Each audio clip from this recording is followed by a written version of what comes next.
Good to go, Jake. This meeting is being live streamed. All right. Good evening, everybody. Welcome to our August 28th, 2024 Project Advocacy Committee meeting. Uh, got a lot of projects to cover tonight, with our first one being one big one here, Santa Clara Park, 2518 Mission College Boulevard.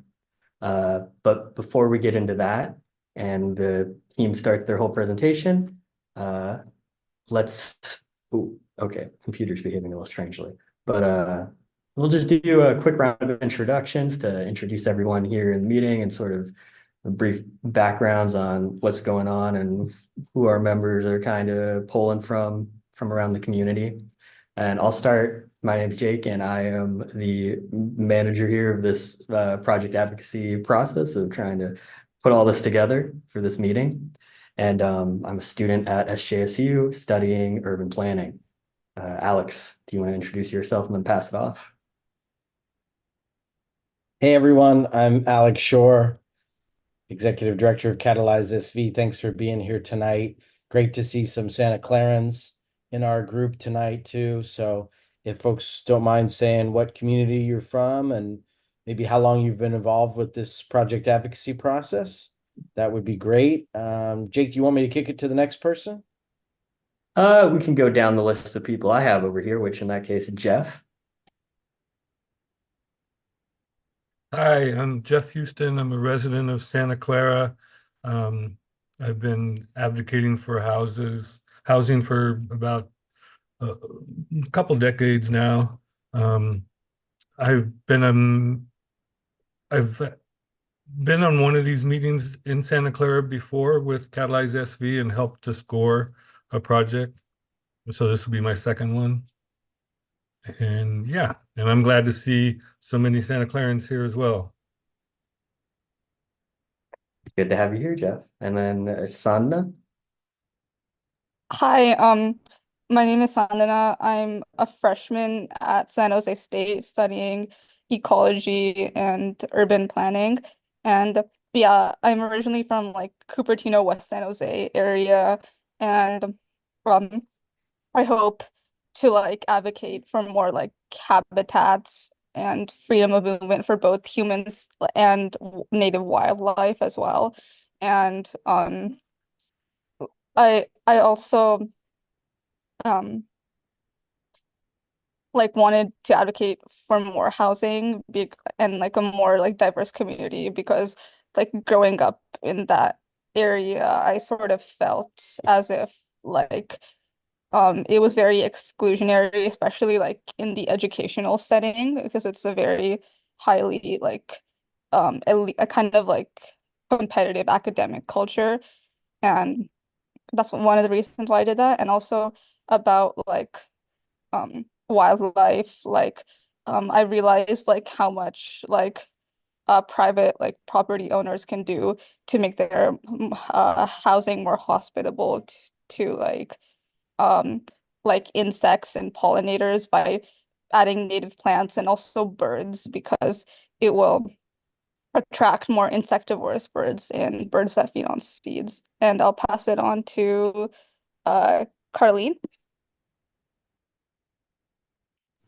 Good evening. I'm Carlene Machneff with the Irvine Company. I'm Vice President of Entitlements and Governmental Affairs and live here in Santa Clara.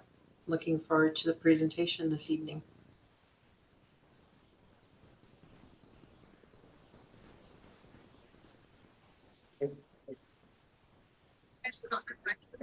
Let's go to Chris next.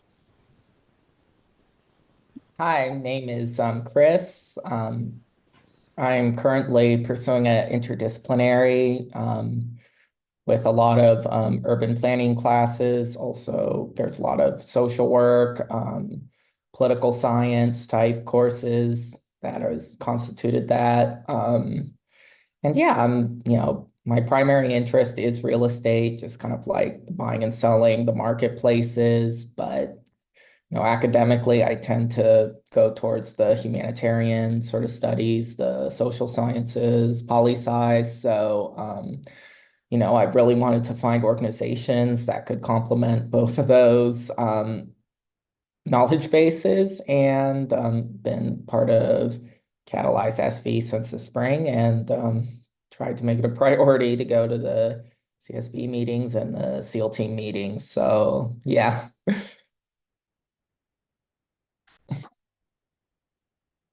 Thanks, Chris.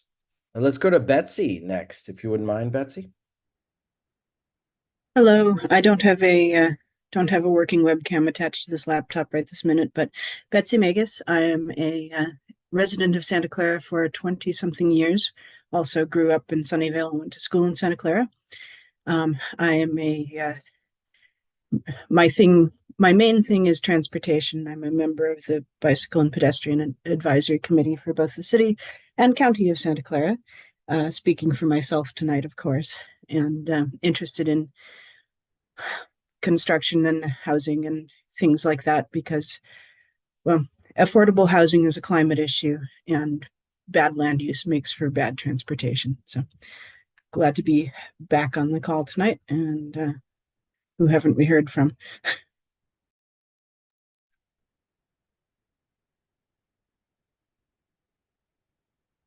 Sorry about that. I dropped out a little bit ago because I was having some internet problems. But Jade, if you'd like to introduce yourself.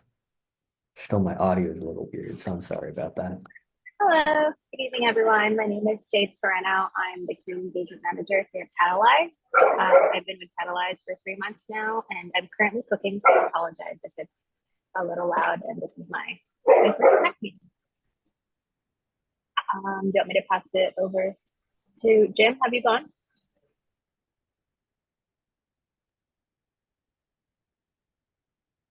Jim, I think you're muted.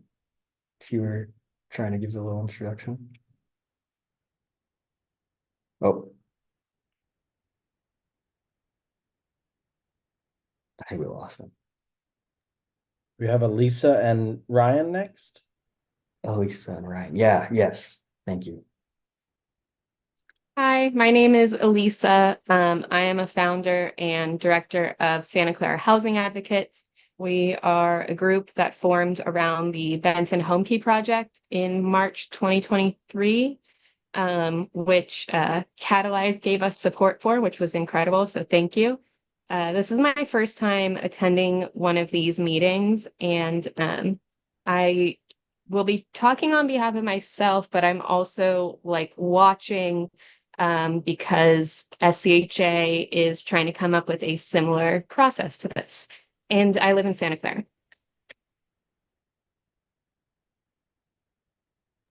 It's good to have another housing advocacy organization here with us tonight.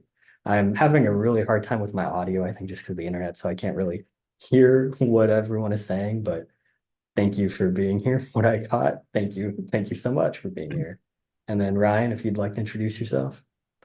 Yes, good evening, everyone. Ryan. I work in affordable housing. I've been in the industry since 2013. Before that, I worked in market rate development and finance. I've been part of that project advocacy group here, Catalyze SV, since around 2017. Haven't lived in Santa Clara, but I lived in Santa Clara County in the 90s, lived in Saratoga, and currently live in Alameda County, Fremont, to be specific. Went to school at San Jose State. I got my master's of urban planning, San Jose State. Look forward to this discussion. Thanks.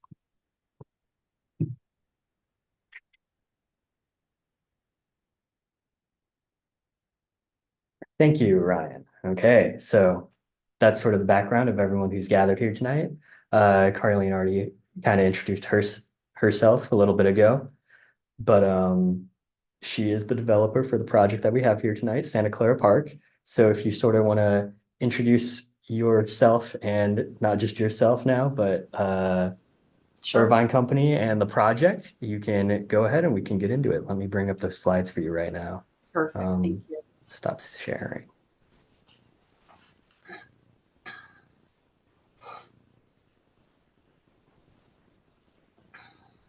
Yeah, hang on here. Thanks, Carlene, for being here. Thank you. Appreciate it. got a good cross section of our members and Santa Clarans today, so you're gonna get some good questions at the end of your presentation. Look forward. Arlene, I attended the meeting in May, and it would be helpful if you've changed anything, if you could point that out. Sure.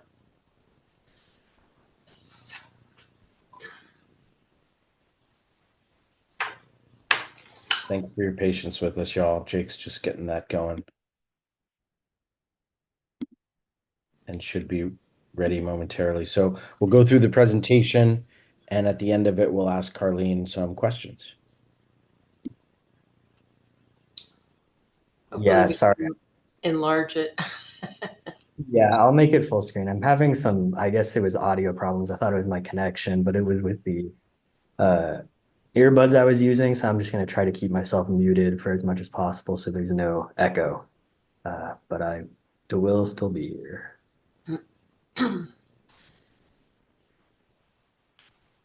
There we go. Now, if you want to go ahead and get started. Thank you. Good evening, and I'm Carlene Matchniff, Vice President with the Irvine Company, and I'm very pleased to be here this evening to present to your group and anyone else who happens to listen in. The image that you see here on the screen is an artist's rendering of the proposed residential project at Santa Clara Park, located within the approved Freedom Circle focus area.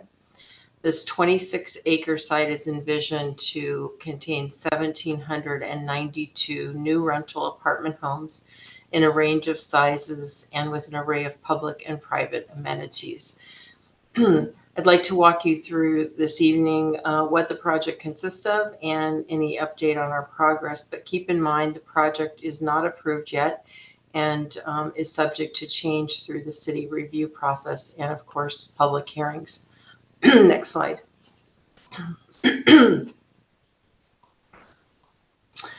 For those of you unfamiliar with the Irvine Company, I thought it'd be good to put this slide in. We're a 160-year-old real estate development company headquartered in Newport Beach, California. Aside from a few office assets in New York and Chicago, we operate exclusively in California with properties in Orange County, San Diego, and the Silicon Valley.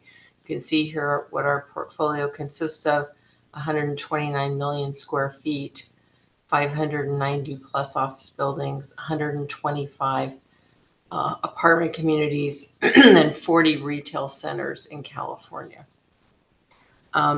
It's built, all of our projects are built with timeless quality and a focus on long-term operational maintenance. It's important that our communities look good in year 30 as much as they do on day one.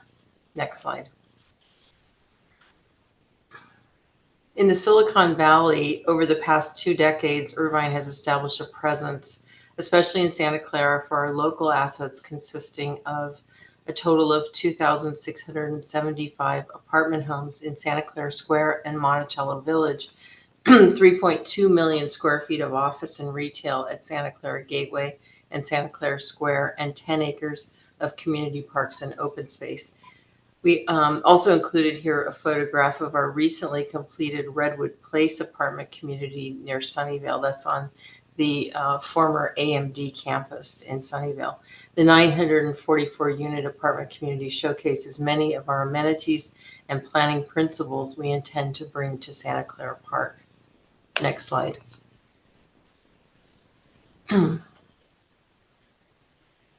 You'll hear the term connectivity often in my presentation. Connectivity is fundamental to our planning of Santa Clara Park.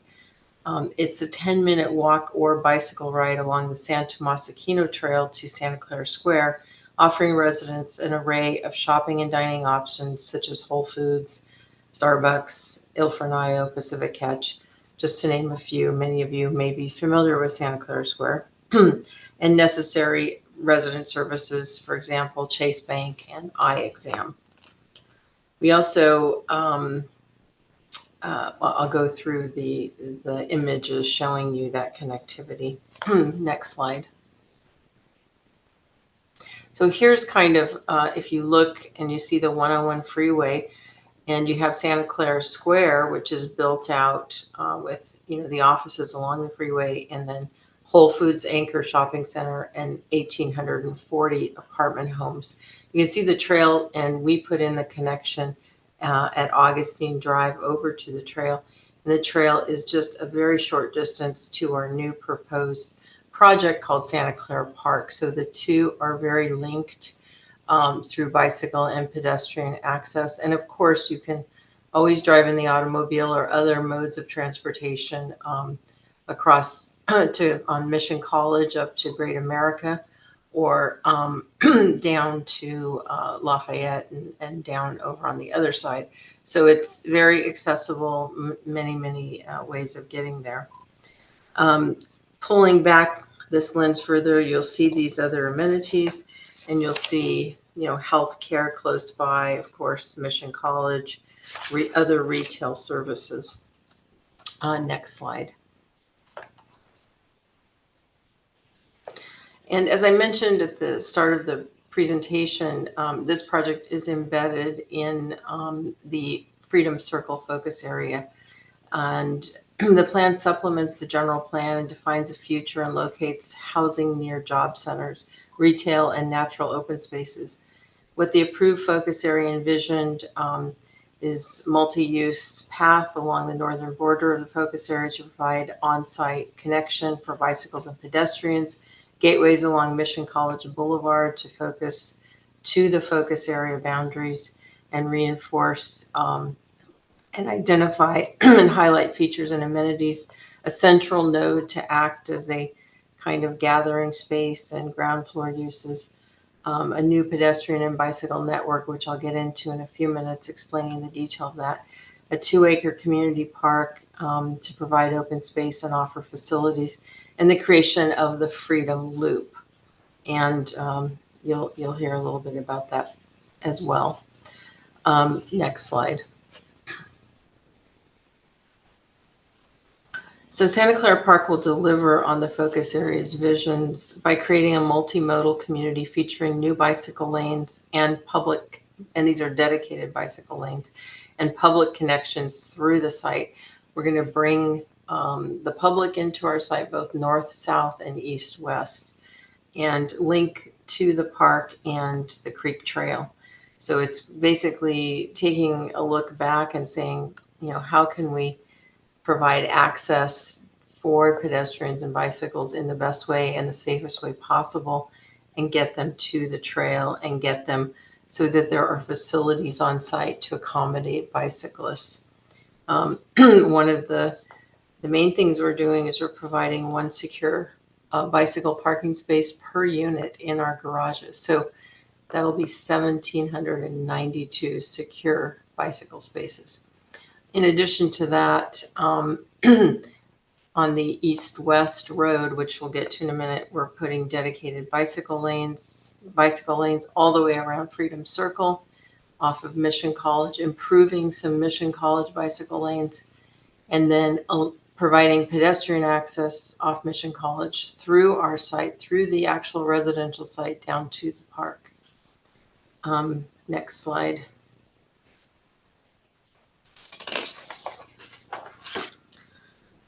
Santa Clara Park also meets the focus plan's goals of locating homes near jobs. This map highlights a few of the employers located within the area, such as Intel, AMD, Amazon. It highlights the proximity to Mission College and UC Santa Cruz Silicon Valley Extension.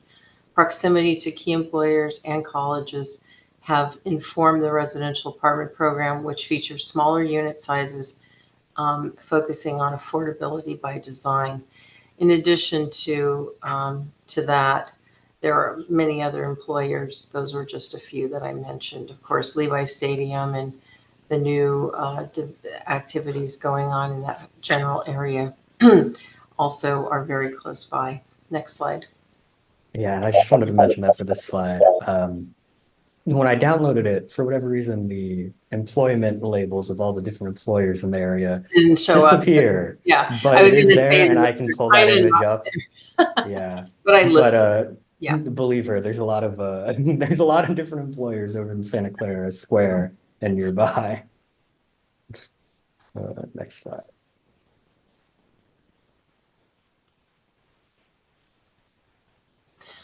So what this does is give you a little community overview.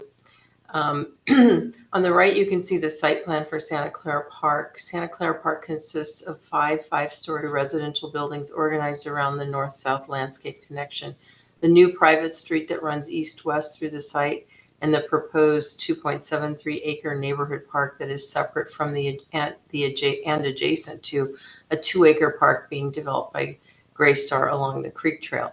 So we purposely aligned our park across from the park that's planned at the Greystar site. So it felt like a very large swath of continuous open space and connectivity over to the trail. In addition to the park, we propose incorporating 3.7 acres of activated mini parks throughout the site and along the public connections, combined with a 3.07 acres of private park space intended to serve the apartment residents. So in total, there'll be 9.5 acres of open space provided, both public and private. And the private space includes 2 swimming pools, which you can see. One is a free-form pool and a very large area, barbecues and family gathering spaces. And the other pool is more, a lap pool type of design for the folks that want to get out and do laps. And along the way, there's these little mini parks we're planning with various activities to bring people in, and the public are going to have access right off Mission College and be able to come in and use those resources and come down to the public park. In addition, they can walk the entire loop under beautiful redwood trees that we're preserving along the way and enjoy, stopping maybe at a bench, maybe to do some exercise in one of our many amenities that we're planning along the walk around this particular development. So at the center of the community and the crossroads of the north, south, east, west connection, we're going to provide 3,500 square feet of public serving cafe, similar to the one we recently opened at Redwood Place in Sunnyvale. We'll have a small kind of grab and go market, lots of beverages, lots of coffee bar, that sort of thing, sandwiches, some hot items, as well as, just nice area to sit and gather and talk. We'll also have private resident serving amenities, including a 7,000 square foot fitness center, a 3,400 square foot co-working space, and a 2,500 square foot resident serving office. We have had a lot of luck with the co-working space in this kind of environment. It allows people a chance to come and meet some of their clients, conduct business meetings on site, and a lot of people who work from home and they still have a place they can go and meet. To comply with the California Energy Code, the apartments at Santa Clara Park will feature all electric appliances. Photovoltaics will be located on the building rooftops and across the top of the parking garages. Electric vehicle charging stations will be located in each garage, as will bicycle storage, as I mentioned earlier. Santa Clara Park will feature a range of apartment types and sizes, and ranging from 385 square foot studio to 1,319 square foot 2 bedrooms. So we're going to have a real range of units. About 1,200 of the units will range from about 385 to maybe 700-800 square feet, with an average of about 670 square feet. So that's the real affordable by design units that I mentioned earlier. The other 2 buildings, buildings 4 and 5, closer to the public park, will be more of our conventional size, going as high as up to 1,300 square feet. And they'll about 870 or 900 is sort of our average square foot in that range. Next slide, please.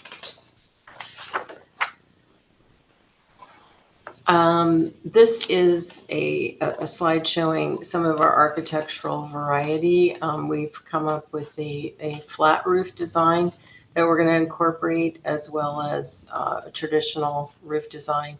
We have 4 architectural styles and 5 color palettes, They will vary from Santa Clara Square quite a bit in their color and in some of their features, like the flat roofs on this particular design.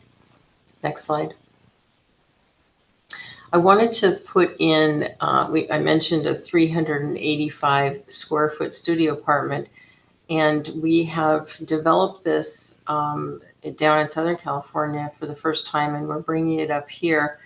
And each apartment will feature quality appliances and finished full-size stackable washer and dryer and very thoughtful storage options for it. But this one you're looking at is the 385. So I want to show you that you can do a lot with that much space and really make it work well. Next slide. Public connectivity, very important, as I've been mentioning, and it's basically, put in place with lots of generous landscaping and setbacks. And that's sort of, if you look at Santa Clara Square, you'll see a similar way of design, and we're going to implement that here as well. And, again, mentioning the redwood trees, there are some beautiful redwood trees on the site, and we're doing our best to save as many as possible. We're also going to relocate many of the trees, and we are very successful at that in both Santa Clara Square and the Redwood Place project over in Sunnyvale. And we're going to attempt to do that here as well. We do have some issues with fire and aerial access, and we're going to be working with them to try to preserve the trees and get them away from the buildings so that they can get the aerial access that they need for fire safety. So next slide. One of the things I wanted to discuss is regional connectivity. The project's located in a designated transit supportive area. And this particular side shows bus routes, shuttle routes, and the distance to Caltrain and VTA light rail and all of the various connections for getting there. I think it's really important to show the shuttle routes and things like that. So you can see the proximity to the regional transit. Next slide. And then this shows, the connectivity within our community. As I mentioned, we have the bike lanes that we're putting in both on Mission College and all the way around Freedom Circle. We have the new East-West Street, which goes across the site in blue with the star in the middle is where I was talking about the hub with the cafe and all the activity. And where it says 1, 2, that's up there at 1 is where we're going to have a very welcoming sign and information, and people can come into the site from the public. They're walking, they want to walk down to the park, they want to stop and get coffee, sandwich, whatever. They can continue down to the area that says 5, which is the main public park, and enjoy the experiences along the way. Next slide.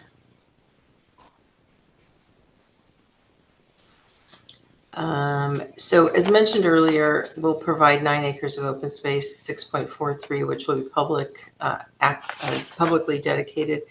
The features of a neighborhood park and mini parks have yet to be determined. We're working with the city, and we look forward to developing that programming along the way. We have a lot of good ideas we've been talking to the city about. However, you can go to the park right there at Santa Clara Square and see some of the things we implemented. The children's play areas, some, just quiet spaces, picnic tables, things like that.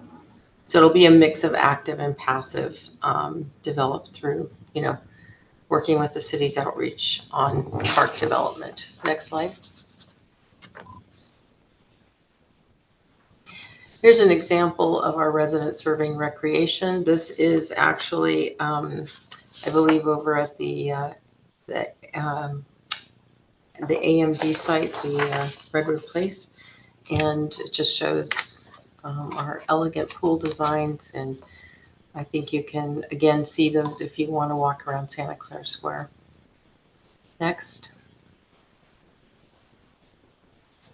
This slide focuses on preservation of the redwood trees. As I mentioned, we're doing our best to work on both a relocation program and a preservation program as part of the development. One of the things we did do at Santa Clara Square is the trees that that had to be taken down, they were salvaged. We made street furniture out of them, picnic tables, benches. In addition, all parts of the tree will be, put into a program of reuse. So there's nothing that's going to go to waste on the trees that do have to be taken down. Next slide.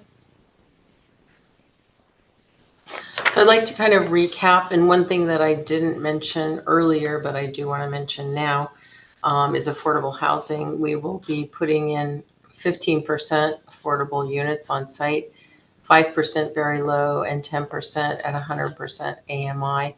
In addition, as I mentioned, the smaller units and the units that are designed will be affordable by design. They will be a little less square footage, allowing us to offer them at a lower price point. So you will get 15% under, the city's housing program as affordable housing, and then you'll get additional units that we believe will serve the nearby residents and colleges, and offers some options for tech workers and those who just want a little smaller unit. So to close, we're providing housing close to jobs and services. We're delivering parks and open space. We're providing the cafe and other resident serving amenities, and open to the public in general. We've offered affordability through Affordable by Design and 15% on-site with 5% very low and 100% at 10% at 100% AMI. We intend to preserve as many redwood trees as possible. There'll be approximately 1 mile of new bicycle lanes created by this project, and we'll also be adding additional lanes along the northern edge of Mission College and providing bike connections through the site. In addition, all of the bicycle parking. And finally, we'll provide connectivity for the public from Mission College through the site, and then down through the Santa Moss Creek Trail, allowing both visitors and residents to access a lot of services over at our other development at Santa Clara Square.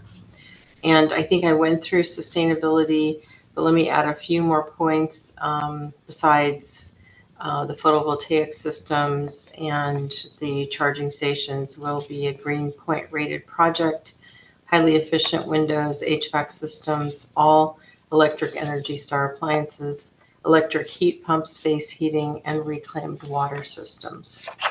So that really concludes my presentation, and I'm available for any questions you might have. Thank you. Thank you for the presentation, Carleen. I really appreciated all the good site plans and maps in there. I love to see maps, so that's great. And I see in chat that everyone has been posting their questions in there. Normally, I would sort of structure our Q&A discussion that we'll have now around our categories and go through them one by one. And a lot of these do fit into there, and I will try to bring them up as they align with our sort of categories. The first one being community. So if you could talk about how many sort of meetings you've had with the community and what groups you've met with especially, and how, if any of their feedback and stuff you've heard from the community has been incorporated into the project. Mm-hmm.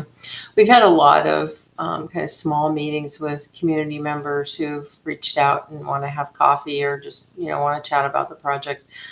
We had a formal community meeting back in May, and in October, we're going to be having another city advertised community meeting that's going to be held at our Santa Clara Square project this time, so that people can get a sense of, some of the amenities if they want to walk around after or before. In addition, we're going to be holding monthly community meetings at Santa Clara Square in the same location, and starting this, and I think September 26th is our first one. So we'll be holding monthly meetings until we feel that, we've addressed the community's questions. Of course, there's going to be an online survey that the city parks department's putting out to ask questions about how people want to see the programming of the parks in the development. And then we'll also be asking people at our community meetings, kind of to get their input on the parks as well as the survey. There was a question earlier, I think it was Jeff that asked, what has changed since May? We've been working through a lot of the issues with the departments and refining, some of the issues which I mentioned, like, where the bike lanes are going to go, where the trails are, how we're, programming the site and working through some of the issues with, preservation of the redwoods and things like that. I don't think the site plan has changed materially, except to say that on the east-west street, we added now dedicated bike lanes into the development so the bicyclists can cross the site as well as go around the site. And then, of course, architecturally, we've been refining the architecture, working on the color palette, working on some of the detailing. So those are the kinds of things. So you probably don't necessarily see them as much as we do. But, and then, of course, we've already structured our affordable program. That was done at the time that we spoke to in May. So.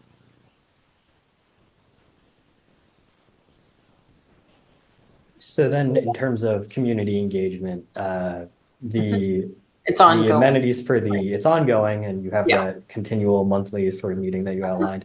And then there's a good deal of influence for folks to have over the programming of the park space you mentioned. Yes. So that's we're looking for input from the community. Anyone who would like to give us input. The city is also going to be putting up a survey, from the Parks Department. It's their survey that they ask questions about, showing kind of our site plan and, what would the public like to see. So that's going to be coming out shortly.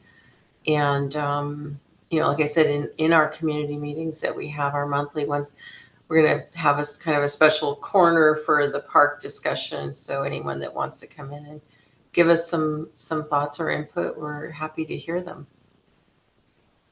All right, thank you. Does anyone else have any questions surrounding community engagement, community involvement in this project that they want to ask?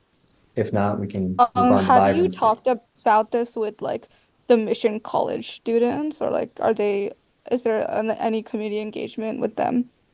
We haven't yet done that, but of course, when they send out notices, the city advertised meetings, it hits, all those people in the radius. So they do get, they are aware of the meetings coming up. So, but we haven't held a, meeting per se on campus or anything. Okay. Any others on community? If not, I know there's a good number of questions that go into our vibrancy category in chat already, which would be our next sort of rounds of questions here. And I'll start with the most recent one from Betsy, which is, will street lighting be upgraded with, or be upgraded from the existing old boxy brown sodium vapor lights? If you know. I don't have an answer to that, but I am certain that the site, we're going to have lighting around the site for, people in the park, walking the trails, things like that. So all of that will be new. I'm not exactly sure of what you're referring to. Are those the street lights on Freedom Circle? Yes, they're the ones that are out there. There's a whole bunch of that north end of town that has these older streetlights, and they're terrible. They make this awful yellow color, and they burn out all the time. So I'll have to ask the city about that. Hopeful that another crop of those are going away. Yeah, I like the question about the lighting because it gives me another question, which is, You kind of really emphasized the connection to the Santa Clara Square site.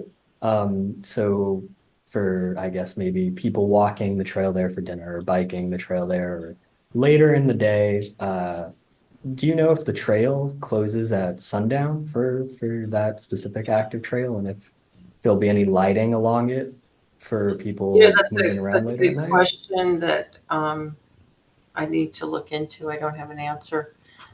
What the lighting situation is along the trail at night, so I can look into Can I answer a question? that. Okay.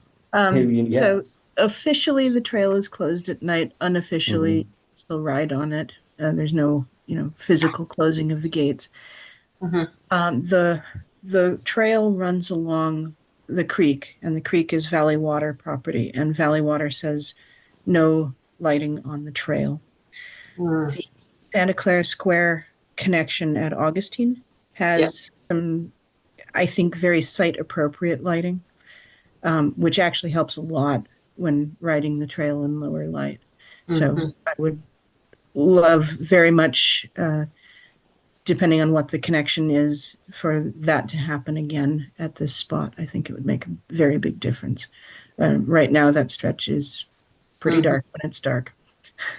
Yeah, I think that the issue is we're really across the street, and we're going to get people safely across the street through what we're planning, But Gray Star site is adjacent to the trail and is abutting the trail. So um, I'm not sure what they're planning, but that's something I could raise with them. So Okay, thank you for that answer. Mhm. And I saw another question from Betsy in here, if I can now locate it, which was vibrancy related, which was about the cafe. How does Irvine attract businesses such as the cafe that you described in one of the previous slides, How do we the center track? of the site? And Attract businesses if like I that. can Yeah. interject here, part of the subtext is that Santa Clara has a handful of places. Santa Clara and San Jose both have places where storefronts have been built as part of these mixed use things. And there really could stand to be a restaurant there, and there isn't. Mhm. So this will be a restaurant and cafe. It's going to serve breakfast, lunch, and dinner. It is not what I would call a sit-down restaurant. It's more of, you order, go up and or place your order, and you have, a nice sandwich, or a burrito or something that they're making that day. They're going to have a changing menu, and then they have standard items. So you have an opportunity to get the food and sit down and eat, or take it to go. So that's kind of the idea of this. And it's also going to have, like I said, a lot of things you can purchase and leave, like pre-made salads and, beverages and coffee bar and stuff like that. So in the morning, croissants and, egg sandwiches, things like that. So it's going to be kind of a cross between, um, just a coffee place and something that's much more. So it just gives people an option. Does that depend, though? Mm-hmm. We Uh, run it. We run it. Oh, okay. Yeah, it's So run by. Irvine would actually be the operator. So you're not Yes. waiting to, No, you're not building something and hoping to attract a tenant. no, we run it just like if you go over to. I think a good example is the one on the park at Redwood Place. I keep saying that in Sunnyvale. It's called the Redwood Place Cafe, and you go in there and there's a lot of choices, and we run it, and we open it on day one. We build it and open it up, so it kind of gets things started, and going. Oh, okay. Thank you. I didn't realize that was a model. Thanks for Yeah, taking that question. sure. Yeah, that's definitely something I don't see from a lot of projects. That's interesting. Yeah, we've got a lot of experience at running these sorts of cafes and markets in our development. And part of it is we want to offer amenities up front, and we don't want to wait for somebody to come, because this would be a difficult spot for, most operators to come into a residential development and, try to open. Yeah, it's kind of hidden in there. Mhm. They'd probably Yeah. be nervous not having a sign up right on the street or something. But once Yeah. everyone knows, they'll be, stopping there and going down to the park because there's lots of options, ice cream and everything is going to be there. So, yeah. Okay. Do any other folks have questions regarding the vibrancy of the project? To go ahead and ask them. Alex, you're raising your hand. Yeah. Carlene, does Irvine companies ever activate rooftops with people or activities or businesses or parks? And if so, would it consider, or either way, would it consider doing that in this case? In at this, we typically do not. We've studied it. There's a number of issues with rooftop amenities, and some of them involve water intrusion, which we do not want. We often, of course, use the rooftops for parking lots. They're guest parking spaces, etc. But in this case, we are putting in photovoltaics on all of the rooftops. So there is limited options with the photovoltaics because we need to place them correctly and get the most, energy generated. So that's what's happening here. And is the solar, is that enabled the the cost for residents to go down for their electricity? I am not the expert on this topic, but I know that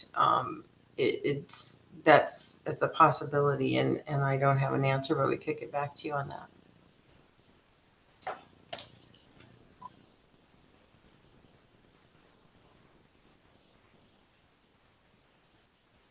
Jake, can I ask another question on vibrancy, unless anyone else has another? Go ahead, I guess. A lot of homes will be at the Gray Star site if it gets built, and we worked on that project, Carlene. This one is a lot of homes. There's a lot of homes nearby. Would you ever consider increasing the number of retail square footage to serve more residents and serve more folks in the area? Well, because we have so much at Santa Clara Square, we feel that's really, very, very close. And that's why we're offering this kind of internal, amenity with the cafe market, coffee, because we realize that people want that convenience. But we don't feel that this location is the right place for retail embedded in the community. And it really feels like it needs to be sort of at this crossroads area because that's the spine that leads down to the park. And it's also the east, west, north, south. And the city, in their vision, kind of wanted something there in the middle. But again, you've seen how tough the retail market is in a lot of locations today. And, we've got over 100, 40,000 square feet right there at Santa Clara Square. So we're not going to be able to add any more retail to this location for that reason. It's just hard today. Like, the comment earlier, are we going to wait for a tenant? We'd be waiting a long time for, increasing tenants on that little road. So I think you see today in big shopping centers, there's a lot of vacancies still with, the pandemic hit hard and a lot of people shut down. They never reopened. So. Yeah, thank you for the explanation. And then does anyone else have questions relating to the vibrancy of the site and the design of it, anything like that? If not, we can move on to, I believe the next category would be transportation. And I think we had a good number of transportation related questions in here as well.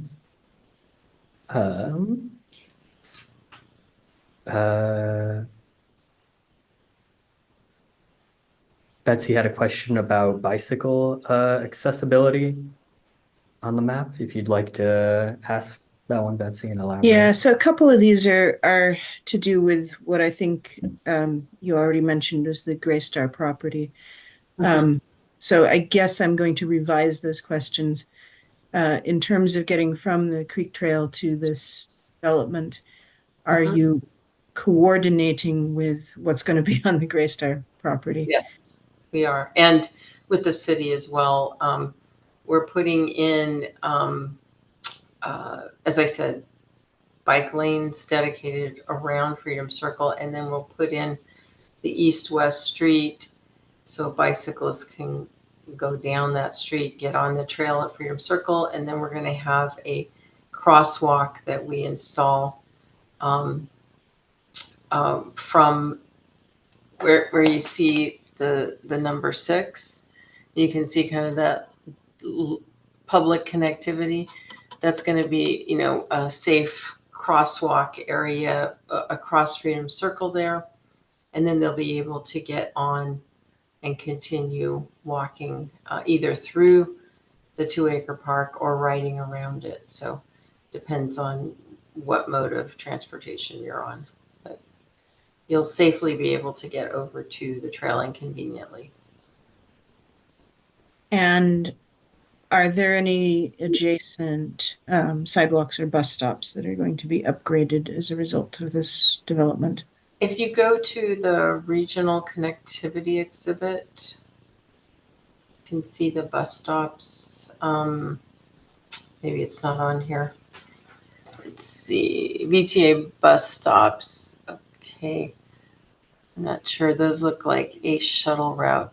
I don't think there are bus stops on Mission College.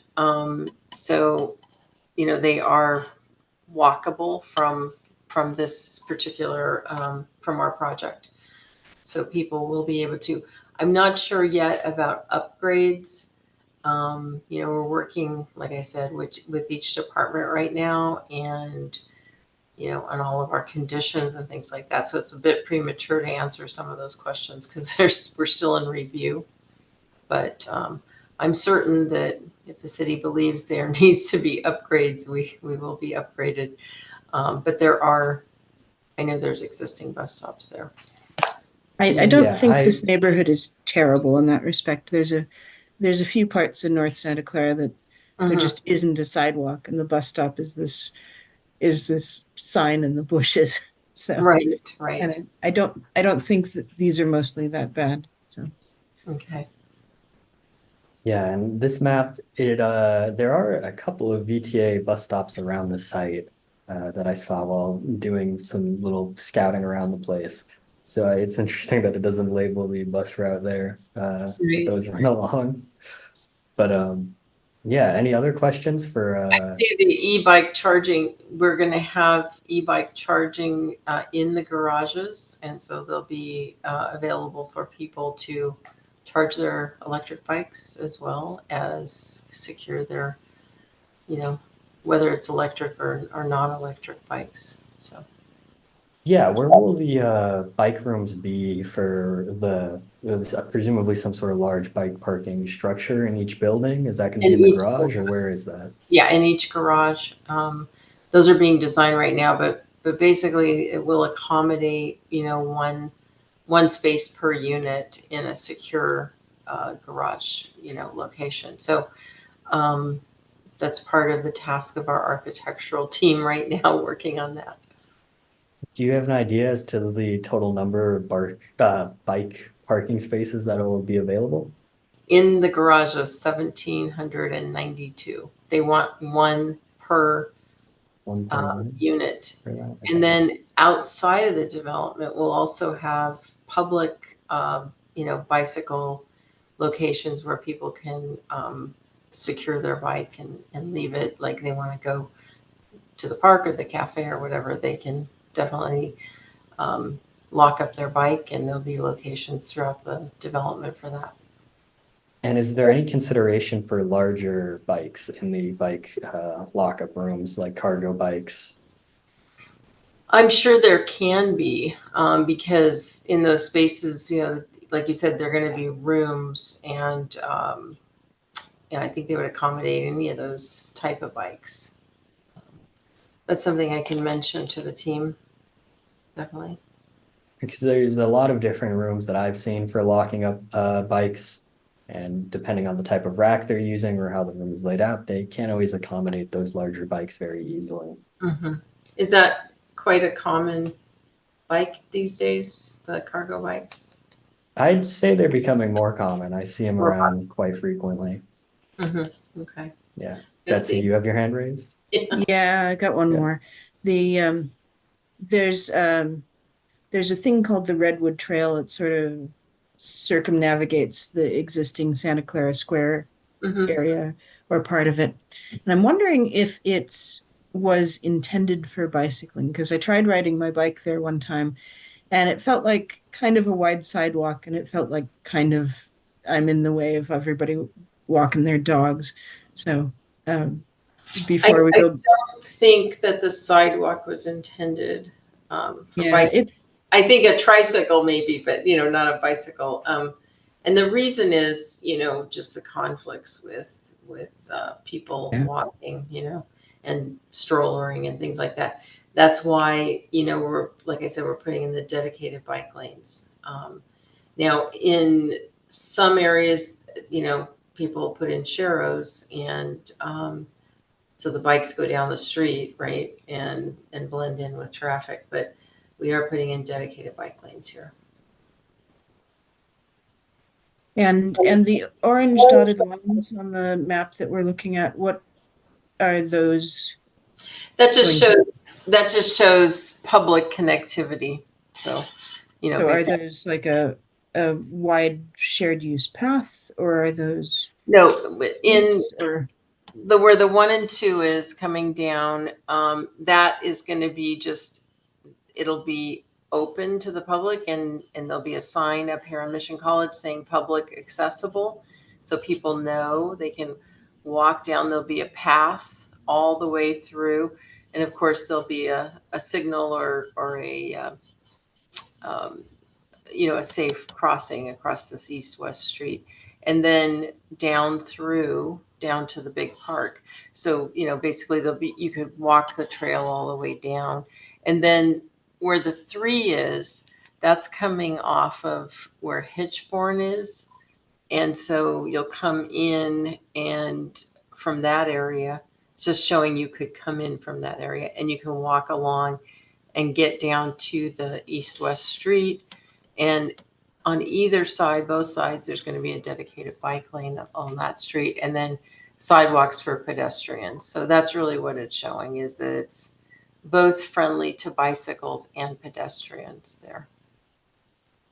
And then, of course, as we discussed earlier, where the 6 is where you can cross Freedom Circle and get over to the San Tomas Aquino Trail.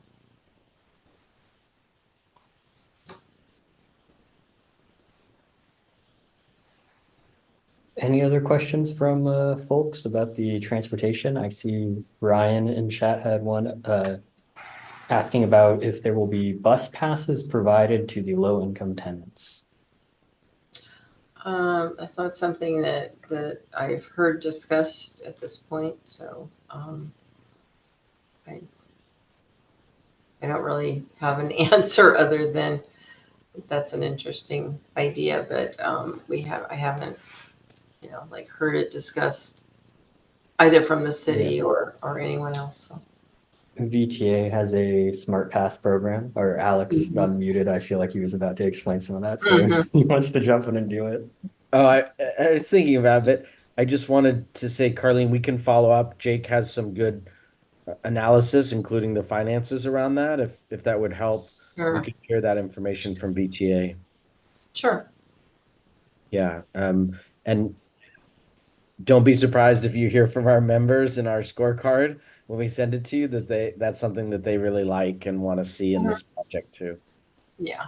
Okay. And then Ryan also had a question regarding the total parking stalls, the number, just again, clarification.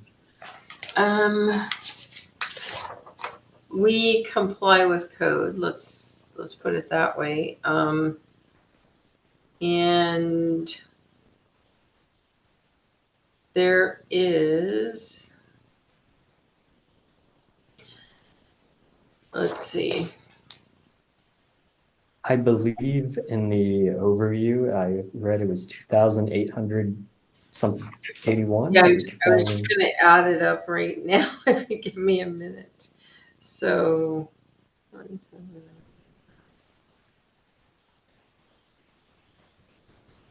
About 1.7 spaces I've got per. 2,466. Hmm. What did you have? I can go check what I wrote down. I also had something. I think it was probably similar. I'll have to. Well, I will say one thing. The city is eliminating guest parking in the structures. So that's been taken out of code. So I think you may, it could be an old number if it's more than what I just told you. Yeah, I believe I had read 2,881. Yeah, so the guest spaces were taken out. The city decided. Guest spaces are taken out on that. The Okay. zoning does not allow for guest spaces anymore. So basically they want you to park the buildings and then put in secure bicycle parking. So that's what's going on with the numbers there. Okay, so there will be a reduction of about 400 spaces or so from whatever the guest spaces were and other stuff. Right. Okay. Right. Uh-huh. Yeah. Were there any other transportation related questions from folks? If you want to go ahead and ask them, go ahead. I guess it's kind of a transportation, kind of a vibrancy question. In traditional cities and downtowns, Carleen, it's more of a grid, with streets that are going straight, and there's a couple sprawling or pathways in this design. Any insights you can share on the idea of creating more of a grid structure with straight sight lines? The problem with the grid structure is you decrease density. We tried to maximize density as much as possible in the construction methods that we develop in. These are called wrap structures. You wrap the units around the parking structure, so there's no parking visible. And if you start to do a grid system, then you chop up the site with roads and with, all that. And plus the city likes kind of the little bit of the curvilinear feel to it. It makes it a little more interesting. And of course, you have a straight line of sight with the east-west connection. But if we were to try to do something like that, you'd be losing a lot of units off these buildings. And I don't think the city wants to see any more density loss. Yeah, I guess that can lead us into our density and intensity category for projects that we have here, which is just what does the city allow at this site in terms of density? And have you met that? Are you below that? Yes. Are you exceeding that? The density is 51 to 100 DUs per acre. We're 69.5 DUs per acre. And the other thing is Irvine Company does not build type 1 construction. We build type 3 construction and type 3 wood construction.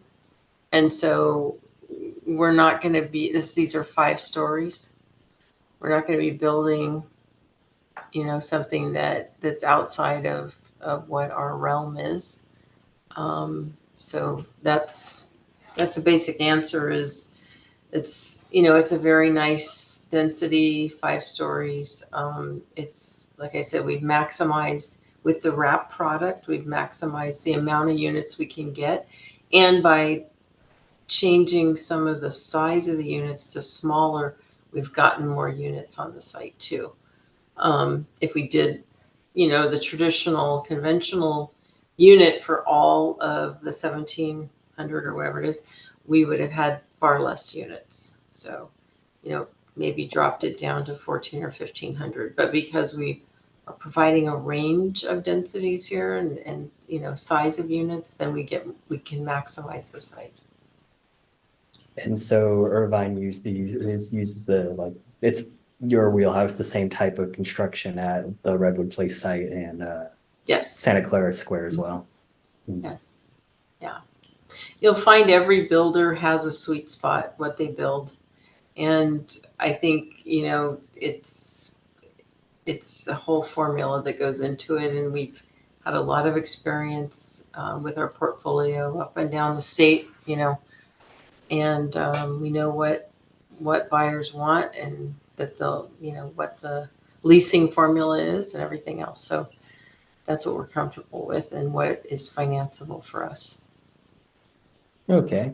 Any other questions from anyone in chat or anyone who wants to ask about density related questions? I have a question. Can you clarify the 1 and the 3? I'm not really familiar with what that means. Type 1 construction is steel construction, and you can get up higher in density, and type 3 is wood construction, and you can go to 5, maybe 6 stories in some cases.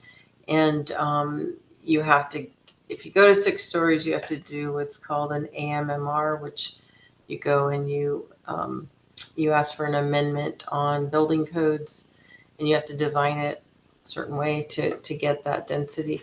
But we, like I said, are comfortable with what's called type 3, 5-story construction in the wrap, with the wrap buildings where we're hiding the garages.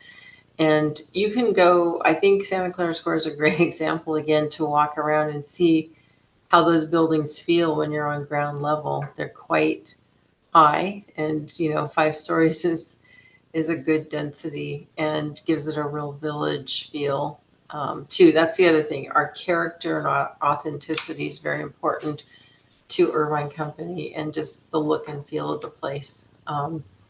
But you're not going to see, you know, we don't build high rises basically, which, you know, some builders do. They build type 1 steel construction. Yeah. Thank you for explaining that. I appreciate it. Any other questions before we move on to our sustainability category? If not, then we can talk a little bit more about the sustainability. You mentioned that there's the solar on roofs.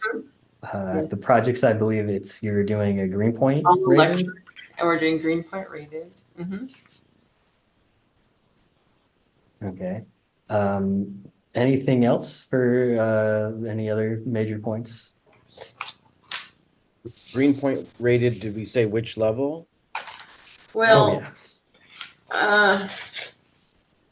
I am not sure, but it's probably going to be equivalent to gold. I guess LEED gold is the equivalent standard, right? I'm just not sure where it might even be better with the photovoltaics than that, but I just don't know because we haven't finalized the project yet. But Just there's a for lot of features. transparency's sake, Carlene, just for transparency's sake, our members, when they score in a few minutes, they generally like to have that knowledge to help inform their score on the sustainability. Yeah. Yeah, Well, I also want to ask if you guys are gonna like use any like riparian vegetation, especially like near the creek area, and if you're gonna use like any like native like oak woodland shrubs and herbaceous vegetation in your open spaces and parks. we're not near the creek. The Gray Star development is adjacent to the creek, and the creek Yeah, is but still doing right using actually not. The creek is, you know, I don't know if you've been down there. There's a lot of cement, and then you have a creek bottom, but we're not adjacent to that. You know, yeah, but are you still gonna restore the local environment in some way? Ecology. Well, as I mentioned, we're preserving as many redwood trees as possible, and that's a huge, huge. Yeah, also like the shrubs and like herbaceous vegetation, is that like native or We have yes. It's going to be native, and it's going to be indigenous, and a combination of introduced and indigenous. So, you know, but like I said, the redwoods are going to be the star of this development, and we're going to do as much as we can to make those the focus. Thank you. And Betsy has some good questions here. Will there be bird-safe glass since this is close to the creek? I think that's typically a question for office buildings. I don't think that on residential, I mean, I'm assuming it's bird safe, but it's not going to be big plate big plates of glass like you see, you know, in office buildings. I just don't have an answer to that, but I'm sure it's going to be bird safe. And then recycled water. Is Yeah, there we're any putting in site use of recycled we're water? putting in purple pipe. We're bringing that Okay. down to the development at a huge cost. We're, you know, bringing that into the development so that reclaimed water can be used to water the open space and parklands. So Good we to did hear. I the think that's something same thing we at Santa typically Clara like to see. Square. You will see signs that say reclaimed water all over the place there. And then Betsy also asked what energy and water efficiency features will be built in? If there's a few you could quickly go over, or Yeah. You know, I can get back to you on some of these things if you know you want the detail on it, but okay. they're Energy Star appliances, all of them, and you know, highly efficient, high efficiency windows and HVAC systems, electric heat pump space heating, sorry, and all Yeah, of and I'm that. sure Yeah. since you're going for the gold equivalent or whatnot, then the sort of score is an umbrella that's reflective of all these Right. I appliances think, and you different know, as we amenities. mentioned, the project is still in review at the city. So a lot of the things, the detail you're asking, I don't have complete answers for yet because we're still kind of working on the details with the city. But, you know, traditionally, these are the kinds of features that we put into the developments and that we're known for. So. All right, thank you. And I have one more. I don't know if there's even a standard about this yet, but is there any consideration when you design something like this to preventing or reducing heat accumulation? You talking like heat island effect? Yeah. Yeah, yes, there's going to be a lot of carbon sinks here, open space, you know, lots of lush landscaping. You're not going to have big asphalt areas as creating heat islands, the same as you would like in an office complex.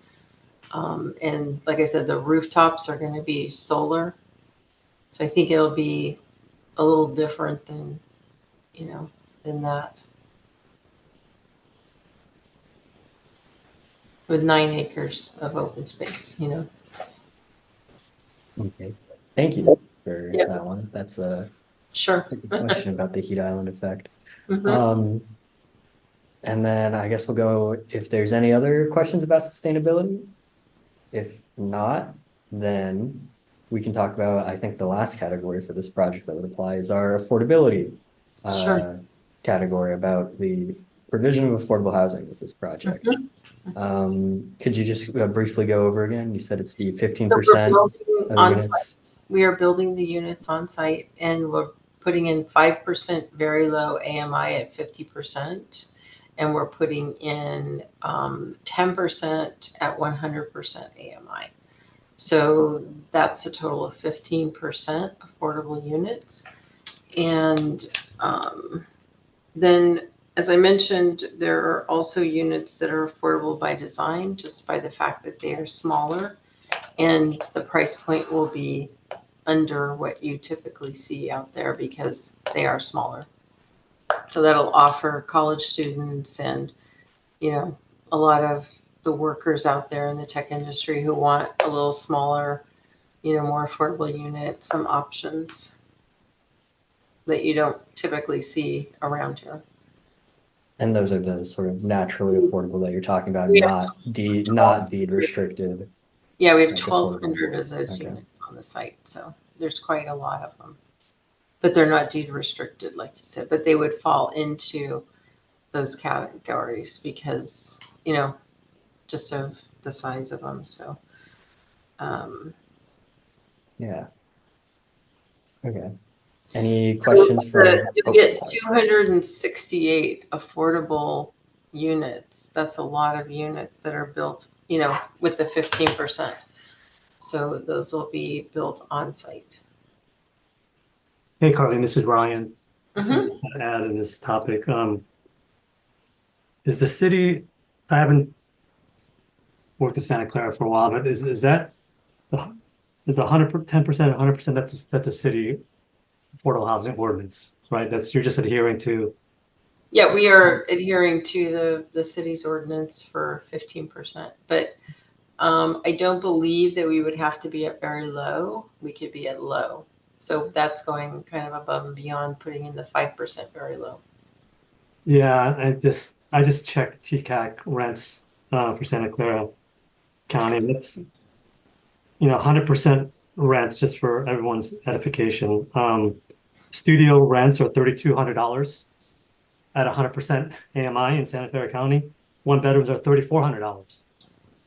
Two bedrooms are $4,100. And Now, what square footage is that based on? that's what the income restrictions Averages. are, capped. Yeah, that's Is that what the the gross rent at average is? 100% AMI. Yeah. So when you take our smaller units at the smaller square footage, like 385 square feet, 400 and something square feet, you're going to end up with a lower price because, it's based on square footage, right? Not really. I think it's based on incomes, isn't it? So you're qualifying tenant. No, I'm talking about our other units that are not deed restricted. I'm talking about Yeah, the other units. the affordable by design. But I did, what is the very low income going for? 1,600 for studios, 1,728 for ones, 2,073 for twos. Okay, That's a 50% AMI. all right, so that's good. And that's only 5% of your project. Well, it's a lot. Who else is building in the projects? What market rate? A lot of them are feeing out today. So I'm just stating that because, it is a big lift to add 15% affordable. That's all I got. Thanks. Any other questions from any other folks then? Thank you, Ryan. Is there going to be any, is the parking for residents going to be charged separately? Parking for residents charged Unbundled. Is the parking Unbundled. unbundled? Yes. They will be unbundled. We will also have TDM measures in this development. So everything will be under a TDM program, which is going to have a lot of other features to it. Mm-hmm. Can you speak to any of those other features? So I don't have it in front of me, but like I said, I can get back to you. I just don't have it handy. There's like transportation coordination, things like that trying to get people. I think it's a little different in a combined development with office and residential. So the one I'm thinking of pertains to Santa Clara Square and Monticello, which both, have a little more retail and have more office.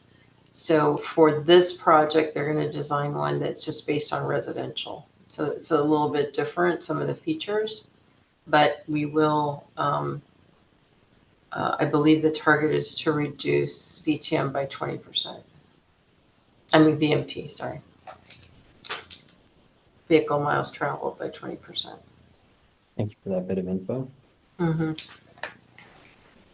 Anything else from anyone relating to affordability? I'm more than willing, because there's a lot of questions here that I could probably give you better answers for. I'm more than willing to come back, or I'm more than willing to follow up with some additional information. The project is still in the review stage, like I said, and I wasn't prepared to bring a TDM program and, some of these things, like what exactly energy efficiency are we at and stuff like that. I could provide you more if you wanted to, rather than rating us on something that is incomplete, is what I'm trying to say. So yeah, and that's something we will follow up with you on after we score the project initially. We are always checking in to see what's changed, if it's maybe more refined, and then updating the score accordingly. like if you do come back and you're like, oh, here's our finished TDM plan, and this is really comprehensive one that we all really like, then yeah, we do But as I re-explore the said, projects. the goal is to reduce VMT by 20%, which is a pretty lofty goal when you don't have office. So, because mainly those programs are designed around office and retail. So, yeah, and you did cover other transportation Yeah. improvements earlier, the bike parking, the improvements yeah, to I think the if I could bicycling just, paths and you all know, that.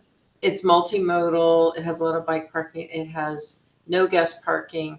The idea is to unbundle the parking, significantly reduce cars in general, the use of cars, linkages to public transportation, encourage electric bikes, scooters, some of the other, you know, forms of rental programs. And we also have a lot of laybys around the project for Uber and for Lyft and for DoorDash and, you know, all of the conveniences that people are using today. So I think that encourages folks to not get in their car. And then the closeness and proximity to other services and restaurants is going to make it, you know, a lot easier for people to, you know, say, let's walk or let's take a bike.